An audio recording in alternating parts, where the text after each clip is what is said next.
Well, thanks. This morning I got an email. The email had said that LinkedIn's thousands of usernames passwords have been leaked, including my own, and they are available on the public domain, more so on the darknet. So it is a very bad news to get started in the morning, but the Supreme Court recently is going to decide, is WhatsApp a good enough legal ground for criminal prosecutions? Because WhatsApp is now the de facto mode for communicating variety of things, including all kinds of legal, paralegal, quasi-legal, and anti-legal mechanisms and processes. And of course, whatever we do on WhatsApp or any social media or over-the-top applications have legal ramifications. But how about this? When you deny the fact that an IRCTC website has been hacked, but there are still CDs available whose fathers are not known, it's a case fit for investigation, but more bigger still, it's a case for us to wake up. Because cybercrime is here to stay. So when we look at Brussels, we say, okay, that was somewhere remotely in that part of the world. No, it had a cyber element, it got implemented, it got planned out all in cyberspace. So Anna talked about Apple versus FBI. I think that program has been pretty much in the discussion, but I think, how about this? How about if you get this 251 rupees phone? And majority of Indians applied for it. The site crashed, 76 crore rupees picked up. But imagine if this was to be floated in the Indian ecosystem by some foreign state actor. You don't know. The kind of ramifications it has on cybersecurity and legalities, we don't know. So what happens when Pathankot takes place? The 4 calls on the right-hand side is all that we have, which is available in the public domain, should we want to proceed forward. Now these calls have not been taken up legitimately as per the interception processes, so there are going to be practical challenges as we go and deal with these new kinds of cyber criminal activities. So Ashley Madison is a fabulous website. The world's biggest online dating website says life is short, have an affair. And 30 million of the users' IDs were broken. And now recently, 3 days back, a US judge has said that, sorry, nobody will be able to rely upon the leaked information from Ashley Madison for any legal proceedings, because those was information that hackers had got illegally and released in the public domain. So different from India, where an Indian Supreme Court says, sorry, you may get information or evidence even through illegal means. We will still have an ability to relook it and stuff like that. But I think when you look at the entire ecosystem of SMAC, social, mobile, cloud, and analytics, I think it's a dreamer's world as far as cybercrime is concerned. Well, for cybercrime, privacy is irrelevant. Freedom of speech is even more irrelevant, because according to them, their cyber criminal activity is their freedom of speech, of expressing what they really want to do. So sovereign nations clearly have a huge challenge as we go forward. But look at this guy. We picked him up in December 2014, India's first documented case of cyber terrorism, Shami, operating ISIS Twitter handles for 2 years from a corporate network in India. We didn't get to know about it.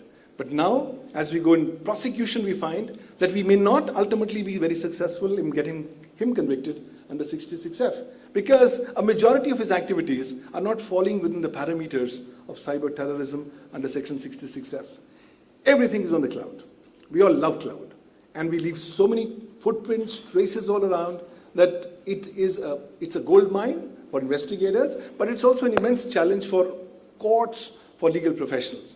And in India, if you want to steal, this is your fabulous destination, you get employed in a company, you steal the data, bring your own device, has brought in a new revolution of corporate thefts and, shall I say, stealing of corporate information. But then, we are beginning to see the impacts as we go forward. Cybersecurity is now the common center stage theme. And I think majority of cybercrimes that are happening are now focusing on cracking the cybersecurity ecosystem.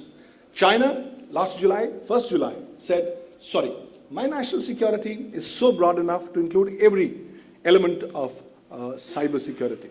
That's one model majority of countries are following up. But is that the only model?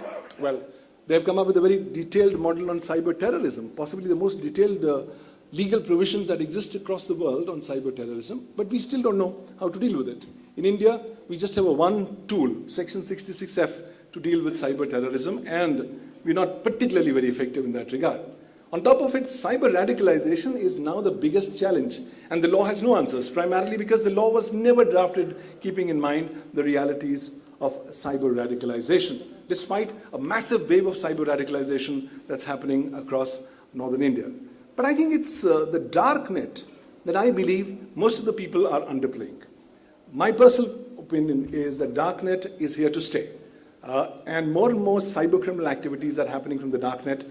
Bigger issue is, at a time when the law enforcement agencies across the world are not very clear how do we want to pierce the anonymity veil on the darknet, the bigger issue is how do we track hold of these guys. So somewhere down the line, some responsibilities of service providers will have to come in.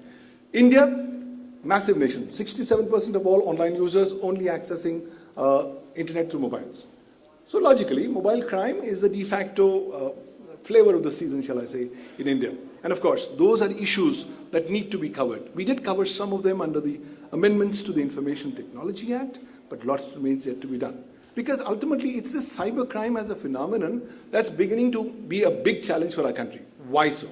We've got limited convictions. When I was the counsel for India's first cybercrime conviction for the complainant way back in 2003, and from those days till dates, if it's a handful of cybercrime convictions, there's a distinct disconnect in the law per se. And in the 2008 amendments, a historical mistake took place where we made a majority of cybercrimes as bailable offenses. So good, bad, or worse, ladies and gentlemen, you'll have to realize that in India, if you're dealing with data and information in the electronic form, as also use of computers, computer systems, and networks, the Indian cyber law is applicable to you. You don't need to be a lawyer to know that. Why? It's provided the legal framework for everything digital, everything mobile, but more significantly, it's legalized the electronic contract. So how about it if your electronic contract is used for criminal purposes and you enter into a criminal electronic contract? How do we deal with such a scenario? How do we land up proving and getting convictions? Governance is great, but governance in the electronic ecosystem has its own challenges coming up again from cyber criminals and cyber terrorists. So some of the cyber crimes are covered under the law. We've done a good job, but still, we have miles to go as far as the nation is concerned. 66A being scrapped last year is a slight, shall I say, setback. But more significantly, I think a lot of elements in 66A need to be coming back, primarily because after 66A being struck off, cyber bullying, cyber trolling, and cyber harassment have actually multiplied without any effect. So it's here I think we need to concentrate as a nation, and that's what the chairperson talked about, intermediaries. Ultimately, these are the guys who will have to be the key stakeholders as we go forward in detecting, investigating, and prosecuting cyber criminal activities. Our existing law has certain ramifications for intermediaries, but most of them are not effectively enforced. So I'll just like to conclude by saying a lot of things need to be done. Number one, laws need to be updated. As a law student, I believe laws will be an important component as we go forward and fight against cybercrime. The newly emerging mobile and social media crimes need to be distinctly addressed. Electronic evidence, definitely rules have to be reviewed, because after the Anwar versus Bashir case of the Supreme Court on 18th of September 2014, life has become completely challenging for all law enforcement agencies. For everything that you do in respect of an electronic ecosystem or a cybercrime matter, you will have to get a certification under Section 65B of the Indian Evidence Act.